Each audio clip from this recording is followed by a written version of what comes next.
And they feared this defensive problem they had was going to cost them at some point, and it certainly has today, because the second half response was all about Aston Villa. Brilliant from them. 2 away games in charge for Unai Emery and 2 victories under his belt. 3 out of 4 since he took over from Steven Gerrard. And they remain in 12th place, but that gap easing on the bottom 3. 8 points clear now.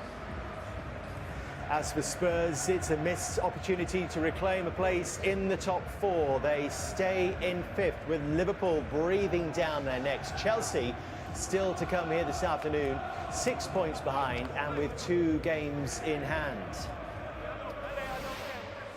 Spurs shell-shocked, Jamie. Where did it come from? That was a great piece of play by Villa, and especially your centre-forward when you need something special. It's a good strike from Douglas Luiz, but you see there that he reacts so well.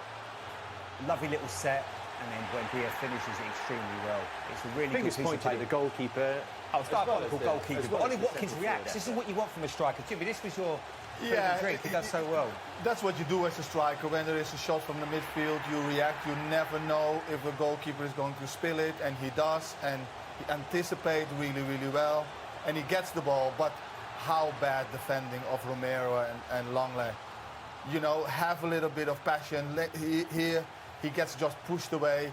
Clever ball from Watkins, and well taken by David Luiz. What about the desire they show here? Douglas Luiz, yeah, absolutely. What about the desire they show first Villa to get the ball back and then create that bit of magic? Harry loses it in bad area, and this is a great ball from McGinn. And the first and second touch on absolute delight. Great goal. But Bissouma, Graham's got a midfield player. He just gives up. Watch, he gets ball play past him here. Just lets him run. That's poor defending. Great pass, beautiful touch in the finish. But Bissouma's got to follow him in, though, Jimmy. Bissouma has got to follow, but this finish, the touch, this outside foot. If Bissouma runs with him, Jim, it doesn't happen. Yeah, but forget about Bissouma. I like the finish, the goal. You know, Bissouma, yes, he needs to follow, but the execution of Luiz, absolutely magnificent. Some people might say, look at the goalkeeper there, look at Romero on the goal as well. That's a World Cup hangover Spurs. Is it as simple as that, or is there more to it? I'm not a big fan of Lloris.